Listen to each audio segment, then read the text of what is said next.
Assalamualaikum warahmatullahi wabarakatuh. Selamat datang kembali, rekan-rekan perencana, para praktisi di pemerintahan, dan juga teman-teman mahasiswa. Kita semua di profesi ini punya satu tantangan besar yang sama kan, yaitu gimana caranya mengubah tumpukan dokumen perencanaan yang udah kita susun susah payah menjadi sebuah aksi nyata yang benar-benar dirasakan manfaatnya oleh masyarakat. Coba badai kita jujur sama diri sendiri. Sering banget kan kita lihat rencana yang keren banget, analisisnya mendalam, datanya lengkap, tapi entah kenapa kok nggak jalan-jalan ya? Ujung-ujungnya cuma jadi pajangan di rak buku. Nah, dalam pembahasan kita kali ini, kita akan coba bedah bareng-bareng apa sih akar masalahnya, dan yang lebih penting, gimana solusinya.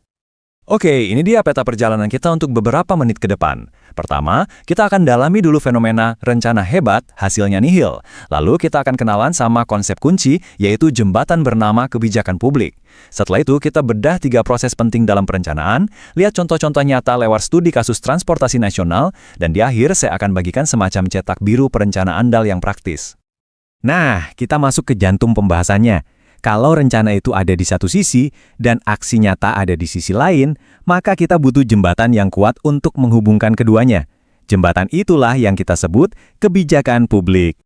Jadi, kebijakan publik itu apa sih sebenarnya? Gampangnya gini, kebijakan publik itu adalah apa yang pemerintah pilih untuk dilakukan atau justru memilih untuk tidak dilakukan. Nah, rencana pembangunan kita sehebat apapun analisis teknisnya harus bisa masuk menjadi pilihan ini. Dia harus jadi pilihan politik yang tentu saja didasari oleh analisis teknis yang kuat dari kita para perencana. Inilah yang akan memberikan rencana kita nyawa, kekuatan hukum, dukungan politik, dan yang paling penting, alokasi anggaran. Dan ini teman-teman poin yang krusial banget. Tanpa stempel kebijakan publik, rencana kita itu ya cuma dokumen, nggak punya daya guna. Dia nggak bisa memerintahkan siapapun, nggak punya alokasi anggaran, nggak bisa menggerakkan birokrasi. Benar-benar cuma jadi kertas yang bagus. Oke, sekarang kita tahu jembatannya itu apa. Pertanyaan selanjutnya, gimana cara membangun jembatan itu? Nah, ternyata ada 3 proses kunci yang harus kita, sebagai perencana, kelola dan simbangan secara bersamaan. Secara keilmuan, alur berpikir kita harusnya sistematis seperti ini. Ini adalah kerangka kerja teknokratik kita. Mulai dari identifikasi masalah dan tujuannya apa, lalu kita susun beberapa alternatif solusi, jangan cuma satu. Kemudian kita analisis alternatif-alternatif itu. Bisa pakai cost-benefit analysis, SWOT, atau metode lainnya. Dari situ kita kasih rekomendasi kebijakan terbaik, kawal implementasinya, dan terakhir lakukan monitoring dan evaluasi. Ini alur logisnya. Nah, yang seru adalah alur logis tadi itu nggak berjalan di ruang hampa. Dia hidup di tengah-tengah 3 dunia yang jalan barengan. Ada dunia politik, tempat visi dan prioritas pimpinan ditentukan. Ada dunia teknokratik, ini dapurnya kita, tempat kita mengolah data dan analisis. Dan ada dunia partisipatif, tempat kita mendengarkan suara publik lewat konsultasi atau musrembang untuk memastikan rencana kita diterima. Disinilah seninya menjadi perencana andal. Kita ini seperti dirijen sebuah orkestra.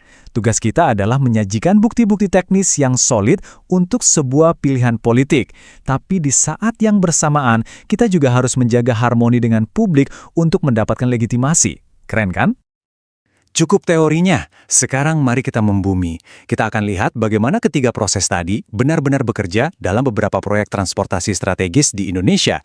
Ini akan membuat semua konsep tadi jadi jauh lebih kebayang. Contoh pertama, program yang pasti kita semua pernah dengar, Tol Laut. Ini adalah contoh yang sangat jelas tentang bagaimana sebuah rencana besar digerakkan oleh proses politik di level tertinggi. Masalah utamanya apa? Harga barang yang jomplang banget antara Indonesia bagian barat dengan timur. Nah, gimana prosesnya? Visi politik untuk pemerataan ini nggak cuma jadi slogan, tapi langsung dikunci jadi major project di dalam RPJMN. Artinya apa? Artinya ada peraturan presiden yang mengawalnya, dan yang paling penting, ada alokasi dana pasti dari APBN. Evaluasinya pun jelas dan terukur. Apakah disparitas harga benar-benar turun? Jadi, jelas banget ya polanya. Sebuah ide besar tentang konektivitas nggak berhenti jadi wacana.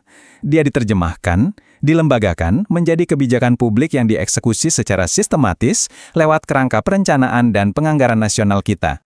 Oke, kita geser ke contoh kedua, Pelabuhan Patimban. Kalau tol laut tadi kuat di dorongan politik, nah Patimban ini adalah contoh di mana proses teknokratik menjadi pemicu utamanya. Pemicunya apa? Analisis teknis yang tajam.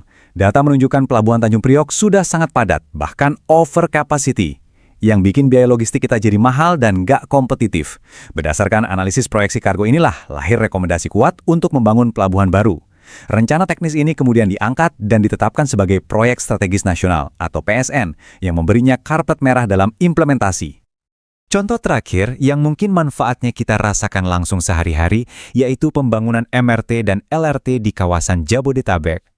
Nah, kalau ini adalah contoh orkestrasi yang paling sempurna dari ketiga proses tadi.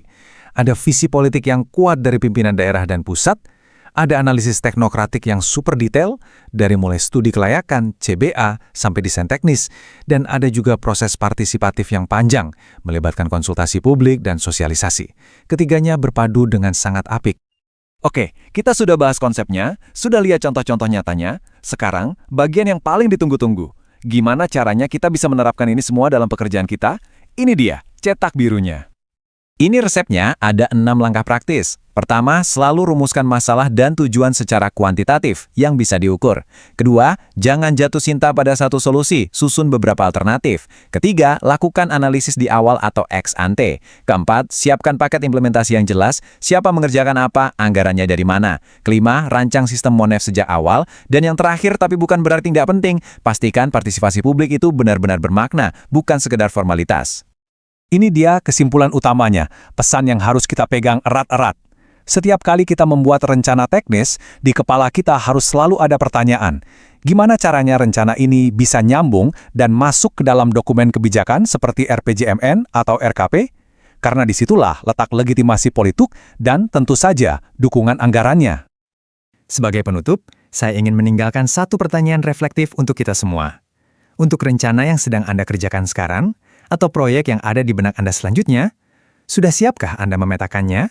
Bukan hanya sebagai dokumen teknis, tapi sebagai sebuah kebijakan publik yang siap mengubah keadaan. Terima kasih banyak atas perhatiannya. Semoga obrolan kita hari ini bisa jadi pemantik semangat, supaya setiap karya perencanaan yang kita hasilkan bukan cuma indah di atas kertas, tapi benar-benar membawa dampak nyata. Mari jadikan proses perencanaan kita selalu berbasis ilmu, data, dan nilai. Wassalamualaikum warahmatullahi wabarakatuh.